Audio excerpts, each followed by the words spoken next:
अस्सलाम वालेकुम। आज लिक्विड स्टेट चैप्टर नंबर 4 का लेक्चर नंबर 13 है और इसमें आज हम पढ़ेंगे कि एवापोरेशन और बॉइलिंग पॉइंट में क्या डिफरेंस होता है। उसके बारे में एक दो टेबलें मैं आप बच्चों के साथ वो शेयर कर रहा हूँ। तो एवापोरेशन में हमने पढ़ लिया डिटेल में और हमने बॉइलिंग पॉइंट भी पढ़ लिया है इन डिटेल में लेक्चर नंबर 11 और 12 में। तो मेरे बच्चों अब एवापोरेशन के कुछ पॉइंट्स हैं। This is the difference form of evaporation with the boiling. अब एवापोरेशन है क्या? अ process in which the liquid phase changes into a gaseous phase. तो याद करो एवापोरेशन में लिक्विड चेंज होता है गैस में। इसी तरीके से बॉइलिंग में भी यही होता है। A process in which liquid is heated up and vaporised. इसमें भी लिक्विड चेंज हो जाता है गैस में। मतलब ये दोनों सेम पॉइंट्स हैं। पॉइंट नंबर 1 इन दोनों की सिमिलर है। अच्छा, यहाँ पे एक वर्ड लिखा हुआ है हीटेड अप, मीन्स हम हीट करते हैं तब जाके लिक्विड कोई बॉयल होता है। जबकि एवापोरेशन में अगर हम हीट ना भी करें तो भी लिक्विड्स स्पॉन्टेनियसली खुद ब खुद एवापोरेट हो जाते हैं। Point number 2, in evaporation process no bubbles are formed in the liquid. अच्छा, जबकि बॉइलिंग में हमें पता है कि बॉइलिंग जो होती है ना, वो बॉटम टू टॉप सारे मॉलिक्यूल्स के अंदर होती है। मीन्स ये बल्क फेनोमेना होती है। अगर हम यहाँ पर देखें इस डायग्राम,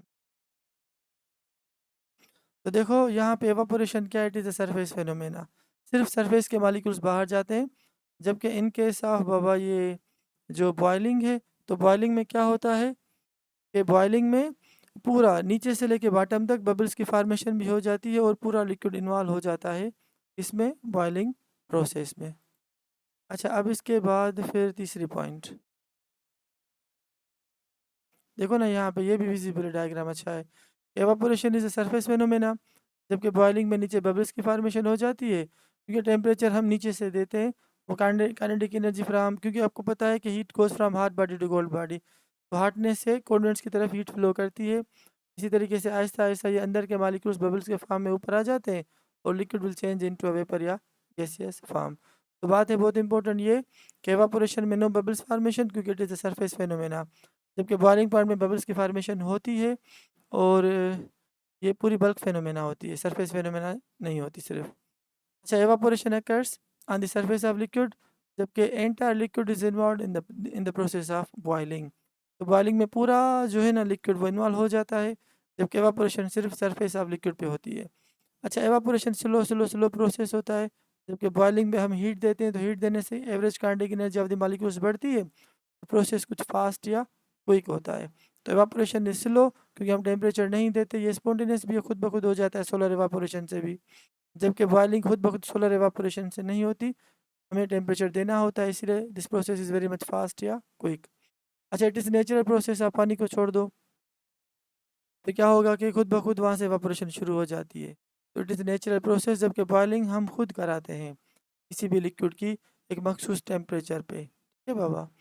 तो evaporation is natural while boiling is unnatural process. अच्छा, एवापोरेशन इज़ स्पॉन्टेनियस। जैसे मैंने आपको कहा कि दरिया है, उसके सरफेस के मॉलिक्यूल्स एवापोरेट हो रहे हैं। क्या हम दरिया को नीचे से हीट कर रहे हैं? नहीं। तो दिस इज़ स्पॉन्टेनियस प्रोसेस, खुद ब खुद हो रहा है। जबकि अगर हम पानी किसी बर्तन या कंटेनर में लेके हम उसे बॉयल करेंगे तो हम उसे खुद हीट देंगे, तब जाके ये प्रोसेस होगा। तो हीटिंग ऑफ वाटर या boiling point to determine the boiling point of any liquid या water is not a spontaneous process. तो वो क्या है, हम खुद कर रहे हैं, तो it is non spontaneous reaction.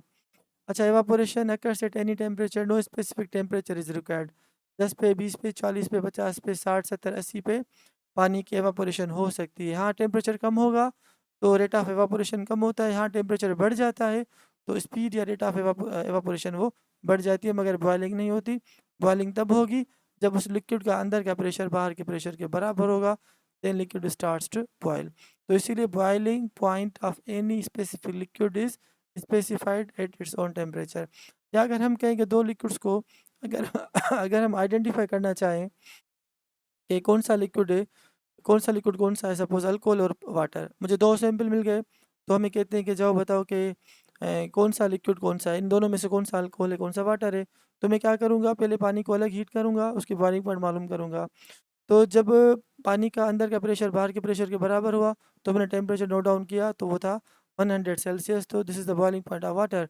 Literature हमें बता रहा है कि पानी की बॉइलिंग पॉइंट 100 होती है। फिर मैंने दूसरा जो सैंपल है उसको लिया, उसको मैंने हीट किया, तो मैंने देखा कि 78 डिग्री सेंटीग्रेड पे उस लिक्विड का, सैंपल लिक्विड का अंदर का प्रेशर बाहर के प्रेशर के बराबर हुआ। तो मैंने कहा 78 is the boiling point of the sample liquid, जो अल्कोहल है। तो इसीलिए याद करें कि टेम्परेचर फिक्स होता है फॉर स्पेसिफिक लिक्विड। तो एवापोरेशन, अल्कोहल हर टेम्परेचर पे एवापोरेट हो सकता है, पानी हर टेम्परेचर पे एवापोरेट हो सकता है, जबकि बॉइलिंग पॉइंट टेम्परेचर फिक्स्ड है, भले वो अल्कोहल हो या वाटर हो।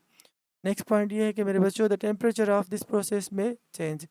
अच्छा, यहाँ पे क्या होता है, the temperature remain constant in the boiling process. अच्छा, एवापोरेशन हो जाता है तो बल्क जो कंटेनर का टेम्परेचर कम या ज़्यादा हो सकता है। क्यों? सरफेस के मालिक्यूल्स जा रहे हैं अपने साथ हीट एनर्जी लेकर, फिर नीचे जो मालिक्यूल्स बच जाते हैं उनका टेम्परेचर कुछ कम होता है as compare to going molecules. जबकि इन केस ऑफ बॉइलिंग ऐसा नहीं होता, पूरे कंटेनर का जो टेम्परेचर है वो कांस्टेंट रहता है जब तक सारा पानी वहाँ से वेपर्स या गैस में चेंज ना हो जाए। तो याद करें, जब तक पूरा वाटर ख़त्म नहीं होगा कंटेनर में, उस पानी का टेम्परेचर हमेशा कांस्टेंट फिक्स 100 सेल्सियस ही होगा, जो ही उसकी बॉइलिंग पॉइंट है। तो next point is no specific external energy heat is required for the evaporation. पानी को आप रख दो, खुद ब खुद नेचुरल एवापोरेट होगा, जबकि बॉइलिंग खुद ब खुद नेचुरल नहीं होती, हमें बाहर से हीट देनी पड़ती है सिस्टम को, तब जाके वो सिस्टम बॉयल होता है। तो एन एक्सटर्नल एनर्जी या in the form of heat source is required to make the boiling of any liquid. अच्छा, ये मेजर डिफरेंसेस थे एवापोरेशन और बॉइलिंग पॉइंट के बारे में।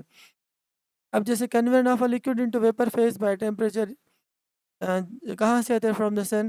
तो सोलर एवापोरेशन, सूरज की वजह से जो होती है उस एवापोरेशन को हम कहेंगे सोलर एवापोरेशन। तो इसमें टेम्परेचर स्पेसिफाइड नहीं है, जबकि अगर इसी पानी को हम खुद बॉयल करें तो मेरे बच्चों उसके लिए टेम्परेचर हमें देना पड़ेगा 100 सेल्सियस। तो ये तकरीबन जो है ना कुछ डिफरेंसेस थे किसके बीच में, एवापोरेशन और बॉइलिंग पॉइंट के बीच में। तो अगर एवापोरेशन या बॉइलिंग पॉइंट के डिफरेंस से अगर कोई एमसीक्यू आ जाता है तो मुझे उम्मीद है कि इंशाल्लाह यहाँ से ये एमसीक्यू आप बच्चों से मिस नहीं होगा। बाकी ये तो वही सेम चीज़ें थी जो मैंने आपको बताई थी। तो अब इसके बाद इंशाल्लाह जो कमिंग लेक्चर हम पढ़ेंगे वो होगा last theoretical topic of this chapter number 4, that is vapour pressure. अल्लाह हाफिज़ बाबा।